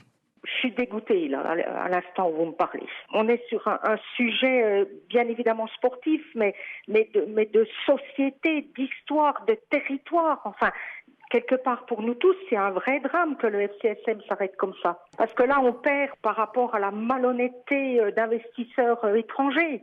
Donc c'est quand même incroyable. Parce que là, c'est ni plus ni moins que redonner la main aux propriétaires qui, de toute façon, ne veut pas de National 1. Donc ça veut dire quoi? C'est dépôt de bilan. Plus de centres de formation, c'est des centaines de personnes qui vont se retrouver sans emploi. C'est l'économie du territoire, c'est nos jeunes, c'est le centre de formation. C'est énorme ce qui se passe. Olivier est avec nous, il habite SR et il vient de nous appeler au 03 84 22 82 82. Bonjour Olivier. Bonjour. On vous écoute, vous vous posez une question vous ce matin. Oui, je me posais une question. Je me demandais si à un moment de la saison dernière, les décideurs du FC Sochaux n'étaient pas au courant de ce qui arrivera à la fin de la saison. Vu l'enchaînement des matchs qui ont été perdus, quoi. Donc, qu'est-ce qui s'est passé dans le vestiaire? C'est ça? Voilà, oui. Qu'est-ce qui s'est passé dans le vestiaire? Parce que c'est vrai qu'il n'y a pas eu de réaction rapide, quoi. Il a fallu attendre quand même un bon moment pour que ça bouge. Donc, je me demande si on nous a quand même pas caché un peu quelque chose, quoi. Hervé Blanchard, qui est la voix du Stade Bonal sur France Bleu, Belfort-Montbéliard, la voix de Sochaux est avec nous. Hervé, vous comprenez la question d'Olivier. Effectivement, est-ce que les joueurs et le staff n'étaient pas au courant de ce qui se passait, d'où l'enchaînement des défaites? C'est vrai qu'il y a eu 8 défaites consécutives, Hervé. Oui, mais ça n'a pas de rapport. C'est tout simplement un vestiaire qui a implosé parce que il y avait des grosses différences de salaire, que le coach en place à l'époque n'a pas réussi à tenir son équipe, parce que Samuel Laurent, pour ne pas le nommer, le directeur général, n'est pas intervenu. Il aurait dû intervenir au mois d'avril quand il y a les 2 défaites contre Pau, où là ça commence à partir un petit peu en vrille. Et là, il est complètement absent. Il disparaît de tous les radars. Il ne communique plus du tout. C'est là où il aurait dû intervenir au moment où c'était le plus important. Non, je pense que ce sont 2 choses vraiment différentes. Après, quelles sont les intentions de Nenking et de Samuel Laurent depuis un an pour avoir pris ce parti et ce pari de tout miser sur la masse salariale, de tout exposer le budget, et comme beaucoup se posent la question, il faudra rendre des comptes. Romain Peugeot n'a pas eu le temps de faire un audit, et Romain Peugeot prenait un énorme risque en proposant son plan de sauvetage, parce qu'en ouvrant les placards, il allait certainement découvrir des choses pas très académiques sur le plan financier, sur le plan comptable. Donc non, il faut bien dissocier les deux. Là, c'est un management qui n'a pas marché, et les joueurs n'ont plus répondu présent pour certains, mais la direction était absente, et avec un dessin plus ou moins malhonnête, évidemment, pour en arriver là aujourd'hui. Merci beaucoup Olivier pour votre témoignage. Hervé, vous restez avec nous. Natacha. Parce qu'on va avoir tout de suite un avocat avec nous, maître Zoubedi Defer, avocat à Pinal. Bonjour. Bonjour maître. Vous êtes avocat et vous êtes notamment intervenu sur le conflit. Vous étiez l'avocat du club du FCSM dans le conflit avec la Fédération française de football en 2014. Hervé Blanchard est toujours avec nous pour réagir sur cette décision, notamment d'hier soir, Hervé Blanchard? Oui, maître Zoubedi Defer, effectivement, ce litige depuis 2014 avec Lens et avec la fédération qui a toujours refusé de donner gain de cause à Sochaux. Maître, je voulais qu'on vous entende ce matin parce que ce qui s'est passé lors de l'audition de conciliation avec le CNOSF lundi vous interpelle pour pas mal de raisons. Qu'est-ce qui vous choque justement dans l'avis défavorable du CNOSF, encore une fois, à l'encontre du FCSM? Merci pour votre question. Il faut savoir qu'en 2014, il n'y avait pas l'argent pour Lens. Il fallait 18 millions d'euros, c'est ce qu'exigeait la fédération, c'est ce qu'exigeait le CNOSF. Ils ont présenté un billet de Monopoly de 4 millions d'euros, c'est passé. Pire. Précisons, maître, précisons, maître, qu'en 2014, Sochaux venait de descendre sportivement en Ligue 2 et aurait pu être repêché à la place de Lens parce que les Lensois n'avaient pas les garanties financières avec vraiment des trous béants dans le budget que n'avait pas Sochaux cette année. Et c'est de là qu'est parti ce litige avec Sochaux et Lens, mais surtout entre Sochaux et la Fédé qui refusait de donner gain de cause à Sochaux. Voilà, pour remettre dans le contexte. Vous avez tout à fait raison. Pire encore, la conciliation qui a eu lieu récemment avec Sedan, c'est exactement le même dessin que Sochaux, c'est-à-dire un changement total d'actionnariat, de reprise de club. Et ça, aujourd'hui, on nous le reproche. Mais ce qu'il faut savoir, on nous le reproche par la conciliatrice en disant « Bon, moi, je fais du droit, les règlements disent qu'on ne peut pas présenter d'éléments nouveaux. » Nous avions soulevé cet argument pour Lens, il avait été balayé d'un revers de la main par le juge administratif. Mais la personne qui est cette conciliatrice m'interroge beaucoup, parce qu'il faut savoir qu'elle est conseillère d'État, c'est-à-dire elle est membre de la plus haute juridiction administrative française, que c'est elle qui a présidé l'audience qui nous a fait perdre la seconde fois au Conseil d'État, et qu'elle est aussi conciliatrice au CNOSF, et qu'elle était, au moment des pressions politiques, elle venait de quitter la direction de cabinet de la garde des Sceaux, où il y a eu, parce qu'on sait, ça a été sourcé, c'est dans le dernier ouvrage de Daniel Riolo, la Fédé avait dit, le COMEX avait dit, cherchez pas pour Lens, on n'a pas le choix, c'est politique. Bien. Eh bien, voilà. Nous, quand on a eu ces éléments sur la personnalité de cette conseillère d'État à l'audience devant le Conseil d'État, on a cherché à saisir le Conseil constitutionnel, on a dit c'est pas possible d'être bardé d'autant de conflits d'intérêts, de juger sur une décision prise sur le fondement d'un avis d'un organe auquel on appartient. C'est impossible en droit. Donc là, moi, objectivement, j'y vois une réponse du berger à la bergère qui nous dit vous êtes bien gentil, en France, seul le Conseil d'État et les conseillers d'État qui décident.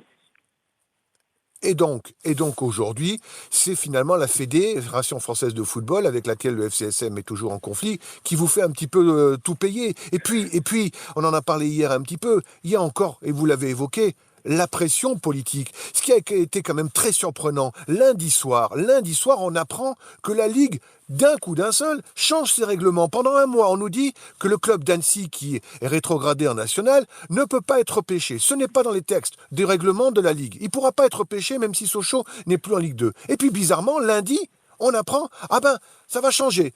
Parce que les diffuseurs télé, disent « Ah mais nous on veut pas une Ligue 2 avec 19 clubs, ça nous va pas pour nos retransmissions. Et il vous faut 10 matchs tous les week-ends. Donc vous nous faites une Ligue 2 avec 20 clubs, que ce soit Sochaux ou Annecy. » Et bizarrement, le maire d'Annecy a quand même un gros pouvoir politique. Et on en arrive là aussi, maître. C'est que la politique, mais elle fait tout dans ces affaires. C'est terrible. Eh bien, on peut effectivement l'imaginer ainsi. Je le crains. J'ai pas d'éléments objectifs pour l'affirmer, mais effectivement, il y a des poids politiques, et puis il y a Sochaux, sa région, la Franche-Comté, avec leurs petits bras, et qui essaient de s'en sortir. Et ce qu'il faut savoir, c'est que les gens du terrain, depuis le début, ont essayé de dire il faut de l'ordre.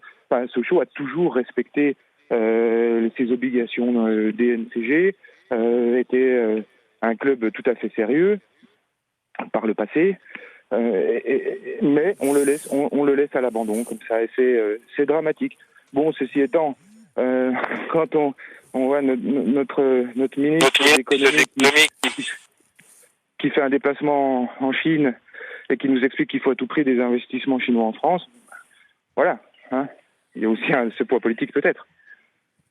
Merci beaucoup, maître Zoubedi Defer, en tous les cas, de nous avoir apporté cet éclairage sur ce qui se passe un petit peu dans les arcanes aussi de toutes ces instances, de toutes ces audiences. Merci beaucoup. Merci. Hervé, vous restez avec nous. On va retrouver votre homologue, cette fois à l'Est républicain. Il s'agit de Rémi Farge qui est avec nous. Salut Rémi, bienvenue sur France Bleu. Salut Stéphane, salut Hervé. Bonjour Rémi. On vous écoute. Je suis un peu comme tout le monde, je suis un peu sidéré ce matin. On commence seulement à réaliser, parce que hier on était la tête dans le guidon, fallait faire 2 pages dans le journal, et c'est vrai que là ce matin c'est très très compliqué, parce qu'on se rend compte que tout ça c'était magnifique et que ça s'arrête et on n'a pas notre mot à dire. Et c'est assez terrifiant en fait, c'est un vide, et il va falloir aborder ça, on ne sait pas trop comment, mais on n'a pas le choix. Et c'est une épreuve terrible, et je ne sais pas précisément quoi dire, je suis un peu sidéré, beaucoup triste, aussi en colère, parce que on a l'impression qu'on nous renvoie à notre condition de gueux, et qu'il va falloir l'accepter, qu'on n'a pas le choix. On aurait peut-être quelque chose qui nous permettait d'exister au milieu des autres, et à nouveau, on va redevenir des gens qui ne comptent pas. Ouais, mais c'est cette impression-là, exactement. Je partage ce sentiment de Rémi. On aime bien Sochaux, mais finalement, là, c'est pas grave, tant pis pour eux. C'est pas si grave, alors que pour nous, ça compte énormément, évidemment. En tout cas, catastrophe, c'est le titre sur la première page de l'Est républicain. Et puis, Rémi, on va également passer un bonjour à Sébastien Daucourt de l'Est également, qui a fait un magnifique billet qui s'appelle « Dis papa, pourquoi tu me réponds pas ?» C'est à lire dans l'Est républicain du jour. Salut Rémi, belle journée. Merci beaucoup d'avoir appelé. Merci Rémi. À bientôt. On continue cette antenne spéciale jusqu'à 9h, évidemment, avec Cédric. On écoutera Chantal. Vous continuez à nous appeler 03 84 22 82 82. Et puis dans un instant, Natacha. Puis très vite, on va accueillir Alexis Weigel, qui sera notre invité, membre de Planète Sochaux, qui représentera bien sûr l'émotion des supporters. Et puis on aura l'occasion avec lui aussi peut-être de revenir sur le choc de cette décision. C'est à venir dans quelques instants. À tout de suite sur France Bleu. FCSM, émission spéciale sur France Bleu Belfort Montbéliard. Vous continuez à nous appeler au 03 84 22 82 82. Bien sûr, on sera avec nos auditeurs, par exemple Chantal qui nous appelle depuis Belfort. Bonjour Chantal. Bonjour à tous. Vous nous dites, vous n'êtes pas la seule à nous le dire, vous avez horreur du foot, mais vous avez toujours supporté Sochaux. Oui, parce que j'aime pas du tout le foot, mais j'ai toujours supporté Sochaux parce que c'est notre empreinte, c'est le représentant de Peugeot, et puis vraiment c'était une équipe formidable quand même. Ils ont eu des très bons résultats. Alors on les massacre là, on les abandonne et tout, et je suis très peinée pour ça. Et je me souviens, j'ai vécu en Colombie pendant 1 an, et ils sont très très foot là-bas. Ils connaissent toutes les équipes et tout. Et puis alors, et j'arrivais pas à situer où j'habitais en France. Puis tout d'un coup, j'ai dit FC Sochaux. Alors là, ils savaient tout de suite où c'était. C'était un petit peu comique, voilà. Mais je suis vraiment peinée. Je suis vraiment peinée parce que c'est dommage. C'est vraiment dommage, quoi. Voilà. Merci beaucoup, Chantal, qui nous appelait de Belfort. Elle a tout dit, Chantal Hervé. Ah mais c'est exactement ça. C'est que vous vous rendez compte, en Colombie, et ils vous disent vous êtes d'où en France, Sochaux, le foot. Mais c'est ça, on peut pas mieux résumer. Et Chantal ne sait même pas ce que c'est un avant-centre ou un latéral droit. Mais on s'en moque. Sochaux, c'est Sochaux. Elle n'est pas la seule, Hervé. Mais oui, c'est ça. Allez, on continue évidemment de vous écouter, de vous donner l'antenne au 03 84 22 82 82. Avant 9h, nous écouterons Cédric, Gérard également. Beaucoup d'appels au standard de France Bleu Belfort Montbéliard. Il y a Jean également que vous entendez régulièrement sur notre antenne, qui est un fervent supporter. Il est à nos côtés, Hervé, Jean Sureda. Et il est en jaune et bleu. Il a le maillot. Alexis Weigel est avec nous, Natacha. Bonjour Alexis Weigel. Bonjour. Membre de Planète Sochaux. Quel est votre sentiment ce matin ? Écoutez, c'est un trou béant qui s'est formé dans ma vie, comme dans celle de milliers de personnes. Je vous avoue que ça a été un peu difficile d'entendre à votre micro mes camarades se succéder et écouter leur peine, leur souffrance. Ça me déchire le cœur. Ma colère, elle est immense aujourd'hui en pensant à ces milliers de passions, ces souvenirs, des rêves qui ont été piétinés, humiliés, une fois de plus par des gens qui gouvernent aujourd'hui ce sport et qui le transforment en un spectacle détestable, voilà, qui est destiné à faire du profit au détriment de tout le reste, et puis surtout de l'humanité la plus primaire, quoi. Puis j'y inclus ces instances. Alors moi, je ne préjuge pas des raisons réelles pour lesquelles notre dossier a été retoqué par Madame Christine Mauguier, mais toujours est-il que le FCSM... Qui est vous la citez, c'est la conciliatrice du CNOSF qui a rendu cet avis hier. Une fois de plus, le FCSM n'aura pas bénéficié de la mansuétude dont ont profité d'autres clubs par le passé. Peut-être qu'on n'a pas la carte, on n'a pas de Gervais Martel qui peut présenter des faux en toute impunité avec le soutien de politico placé. C'est quand même difficile ce matin de ne pas avoir, en plus de nos larmes, de notre détresse, un coup d'amertume contre ces gens qui se cachent derrière l'analyse froide et clinique de bilan comptable sans rien prendre d'autre en compte. Et pourtant, effectivement, vous l'avez dit, il y avait du soutien politique, il y avait les collectivités se sont engagées auprès du FCSM pour les soutenir financièrement si le plan de Romain Peugeot était accepté. Il y avait un engouement populaire, bien sûr, bien évidemment, un dossier qui était considéré comme solide, béton, et puis on y croyait. Oui, on y a cru. Moi-même, je voyais pas, en entendant qu'il y avait éventuellement le soutien derrière de l'Élysée, je voyais pas comment le CNOSF pouvait effectivement nous retoquer ce dossier-là. Maintenant, moi, c'est terminé. J'entends qu'il y a encore des recours au tribunal administratif. Ça, j'y crois absolument pas. Je pense qu'on se fait très mal à penser qu'il existe encore une solution pour jouer samedi. Alors, on n'en parle pas. Mais à ce compte-là, il y a quand même une autre solution, c'est que le COMEX de la FFF s'autosaisisse. Il est autorisé, parce que le CNOSF ne conditionne pas finalement la tenue de ce COMEX. Donc c'est très simple là. Il y a une seule personne, je pense, qui peut être en mesure d'influer sur ce point, c'est Jean-Claude Plessis. Il était à votre micro à 7h. Puisque Lens, Bordeaux, la terre entière font jouer leurs amitiés au sein des instances pour obtenir des passes droits. Pourquoi pas nous ? J'invite Jean-Claude Plessis à appeler son ami Jean-Michel Aulas, qui lui-même doit bien comprendre aujourd'hui les dangers d'abandonner le président de la FFF, sachant rappelons-le, Alexis, on ne peut pas prédire l'avenir, mais que le COMEX de la FFF suit assez généralement l'avis du CNOSF. Hervé Blanchard, vous êtes toujours avec nous pour le confirmer. Il y a un moment, tout le monde fait jouer ses influences. Donc moi, il y a Marc Keller aussi dans ce COMEX. Marc Keller, il est allé chercher son Racing Club de Strasbourg, là où on va nous envoyer. Il doit bien être... sensible aussi à ce que ça représente. J'y crois absolument pas, mais puisque s'il faut croire en quelque chose, et le tribunal administratif c'est de l'esbrouf, on récupérera peut-être quelques millions dans 5 ans, mais ça nous fera de belles jambes. Mais pour moi c'est terminé, mais s'il y a une solution, pour moi c'est celle-ci. Alors faisons-le et on verra. Donc Gérard est à Montbéliard, Hervé Blanchard est toujours sur son lieu de vacances, mais il est avec nous depuis 7h ce matin. Bonjour Gérard. Oui, bonjour. On vous écoute ce matin. Mais je vous écoute parce que ça fait un moment que j'entends tous les supporters se plaindre. Bon, les gens, c'est normal qu'il y ait une émotion comme ceci. Moi, je me dis, je suis du Midi, si ceci se passait à Marseille, si ceci se passait à Toulouse, si ceci se passait à Lens, à Saint-Étienne, vous auriez 5000 personnes dehors avec des drapeaux, les gens habillés, c'est Sochaux, en train de manifester, en train de montrer qu'on a un attachement à un club. Or, mais ils l'ont fait, Gérard. Ils l'ont fait. Le jour du 14 juillet, il y donc 3000 personnes à Bonal et ils sont extrêmement présents dans leur mobilisation. Là, les supporters, ils ont fait leur maximum. Donc, évidemment, c'est pas de la dimension de Marseille, mais pour la dimension de Sochaux, ils ont été présents au-delà de toutes les espérances qu'on pouvait faire. Et peut-être qu'aujourd'hui, à l'entraînement, je sais que beaucoup de supporters vont y aller et vont continuer. Là, je pense que les supporters ont fait tout ce qu'ils pouvaient faire, à mon avis. Non, mais c'est maintenant qu'il faut peser, parce que c'est maintenant que les décisions se prennent. C'est maintenant. C'est trop tard. Je crois que la décision, elle a été prise. Oui, c'est trop tard. Donc, Non, c'est pas vrai.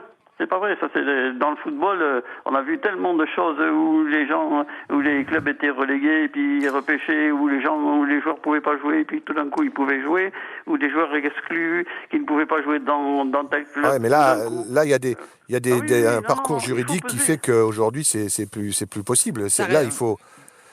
Ça reste très hypothétique, en effet, Gérard. Hervé confirme plus qu'hypothétique. Moi, je peux vous dire que, connaissant les clubs du Midi, je peux vous dire que vous feriez ça à Marseille. Vous avez la canne à bière, il ne passe plus une voiture pendant 2 jours. Mais c'est sûr. C'est sûr que... Mais Gérard, le problème, c'est que là, c'est acté. Donc, ça ne fera pas infléchir les autorités du foot français, même s'il y a 10 000 Sochaliens, parce que le temps est compté. Et qu'ils l'ont fait il y a 15 jours, et qu'ils l'avaient fait même une semaine avant. Et ils se sont mobilisés pour alerter, pour défendre leur club, et ensuite pour dire, pour contester. Là, aujourd'hui, maintenant, c'est dans les mains des voies juridiques. Merci beaucoup Gérard de Montbéliard. Cédric est avec nous. Cédric, il Il habite à Taillecourt. Salarié du club. Salut Cédric. Bonjour, oui, salarié petite main du club, nettoyer les sièges, les tribunes presse, le banc de touche. Il n'y a pas de petite main, Cédric. Oui, c'est ça, mais on a des petits contrats et là je pointe déjà au chômage. Mais voilà, je ne veux pas parler de moi, j'aimerais bien qu'on se quitte sur une belle image, comme Stéphane a dit, un rendez-vous dans le stade, un match amical en faveur d'une association avec des anciens joueurs, voilà, quelque chose de beau. Ça serait vraiment sympa et au moins on partirait un peu moins triste. Ça serait vraiment une belle fête et il y aurait déjà un peu moins de tristesse, quoi. Après, très belle initiative, Cédric. Après, s'il y a des pots de bilan, il y aura normalement, on l'espère, un redémarrage en National 3, si on va jusqu'au bout de la procédure. Et est-ce que PMA va accepter que Sochaux joue encore à Bonal ? Je pense que oui, ça serait la moindre des choses dans son soutien. Et il y aura, j'imagine, du monde sur les premiers matchs de Sochaux à Bonal. J'ose le croire. Ils vont pas jouer dans le stade en National 3, je crois pas. Strasbourg l'a fait. Strasbourg l'a fait en N3 à la Méno. Bon, après, ça, on verra plus tard, mais je vois pas comment ça ne pourrait pas se faire à Bonal. Ouais, enfin, moi, j'ai pointé déjà au chômage, et ma patronne, après 22 ans de présence au boulot, elle était aussi dégoûtée. Mais c'est au moins faire un match de gala pour que vive encore au moins une fois le club avec les anciens joueurs comme Perkis qu'on va entendre après et d'autres, ça serait vraiment une belle fête, quoi. Merci beaucoup en tout cas pour votre témoignage, Cédric de Taillecourt. Bernard est avec nous. Bernard, il habite à Chagé. Bonjour Bernard. Oui, bonjour. Écoutez, moi, comme j'ai dit tout à l'heure, je suis... moi, mon club de cœur, c'est Sedan, donc qui vient de passer par les événements qu'on connaît également. Hein. Et par contre, je suis depuis plus de 40 ans dans la région, et j'ai quand même Sochaux dans les tripes. On peut pas faire autrement avec un club là autour. J'ai de l'émotion dans la voix. Et j'étais encore au dernier match de Sochaux contre Metz. Je vois encore ce but de Kaloulou dans les dernières minutes. Bon, voilà, ça restera toujours gravé. Ce que je voulais dire, c'est que au travers de l'intervention des avocats, là, il y a une dizaine de minutes, moi j'ai compris la ficelle. Sochaux peut faire autant de recours qu'il voudra, on n'aboutira pas. C'est malheureux à dire, mais c'est comme ça. Parce que, d'après ce qui a été dit, le maire d'Annecy a le bras très long. Et bon, on a fait le choix, ça sera Annecy et ça ne sera pas Sochaux qui restera en Ligue 2. Basta, c'est QFD.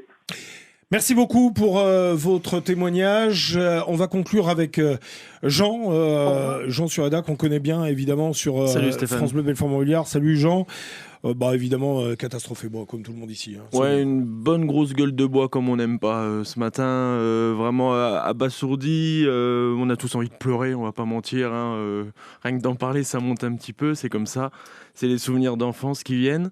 Les premiers matchs à Bonal, les trucs comme ça. Alors, c'est pas fini, on va continuer à jouer à Bonal, même en N3. Enfin, j'espère, on verra ce que va nous dire PMA. Mais c'est plein de souvenirs qui montent et puis c'est plein d'injustices et ça, tout a été dit, Hervé en a parlé, etc. Tout a été dit ce matin depuis 7h ici, donc c'est beaucoup d'injustices et comme vient de le dire l'auditeur, on a l'impression en fait qu'on peut faire ce qu'on veut. Non, en fait, c'est décidé depuis un moment. Alors, c'est pas d'être dans le complot, etc. C'est pas l'idée, mais c'est ce sentiment. Hier, je l'ai dit à Natacha, qui est à côté, la journaliste de France Bleu. J'ai dit, je le sens pas à 15h30. J'ai dit, il y a un truc qui me plaît pas. C'est trop calme. Ouais, j'ai dit, c'est trop calme. Il y a un truc qui me plaît pas. Alors, j'avais pas d'infos, bien évidemment, mais il y a un truc qui me plaisait pas.